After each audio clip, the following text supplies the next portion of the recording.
de la situation. Alors, pour sortir de la Côte d'Ivoire, Monsieur le Président, on reste quand même au niveau de l'AES. Vous avez certainement suivi le dernier sondage fait par nos confrères de Jeune Afrique. Et avec des résultats qui peuvent sembler étonnants, les populations des pays francophones sont tous favorables à l'AES. Je dirais, même la Côte d'Ivoire, à 66%, apprécie ce qui se fait au niveau de l'AES. Alors, comment est-ce que vous recevez ce message? Ah bon? Je n'ai même pas pu suivre ça, parce que moi, je ne suis plus ce média.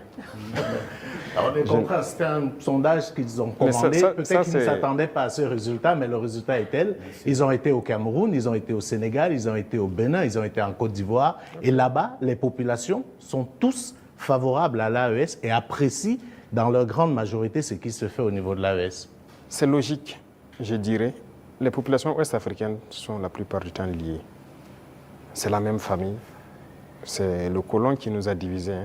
Et quand les gens voient qu'on essaie de s'unir, ça ne fait qu'inspirer, ça ne peut faire que plaisir. Donc moi, ça ne m'étonne pas que ces populations apprécient. Et ce qui m'étonne, c'est le fait qu'ils aient publié. Pourquoi ils ont publié ça? Ça donne de réfléchir. Pas le choix. Quand vous commandez une enquête, c'est connu. Après, vous êtes obligé de publier les résultats. Bon, peut-être ça. Voilà. Mais il faut faire attention à ces gens parce que... Je suis totalement d'accord avec vous. Voilà, ils sont pas assez. Sinon, je suis d'accord. C'est normal, c'est logique. Avec la permission de Dieudonné, je voudrais vous poser une question concernant justement votre relation avec une autre organisation. Qu'est-ce que vous faites encore dans l'Union africaine? Ah, bonne question.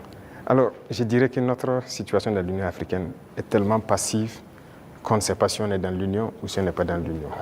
On nous a suspendus depuis, personne ne nous parle, c'est vraiment un silence radio.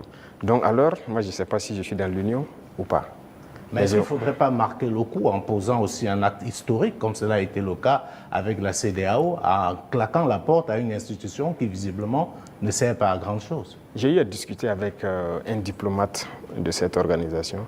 Et après, nous avons vu qu'ils ont nommé un médiateur, le président burundais, qui devrait même venir ici la semaine passée, je pense, mais après, il y a eu question d'agenda avec nous.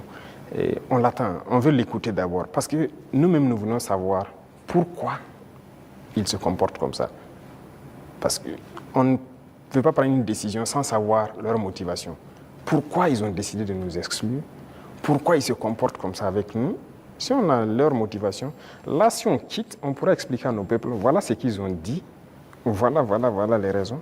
Et donc, nous, on décide de quitter. C'est la même chose que la CEDEAO. On a quitté, mais si on nous demande pourquoi on a quitté, on peut vous expliquer. Mais aujourd'hui, si on quitte l'Union et qu'on nous demande, nous-mêmes, nous ne savons pas pourquoi ils nous ont suspendus. Pourquoi ils se comportent comme ça. Certes, ils ont dit qu'on est anticonstitutionnel, mais au jour d'aujourd'hui, je pense que... Monsieur le Président, vous pouvez aussi quitter parce que vous estimez que c'est une organisation qui travaille contre les intérêts de l'Afrique. Je ne pense pas que l'Union africaine peut être dans une posture révolutionnaire comme celle que vous menez. Non.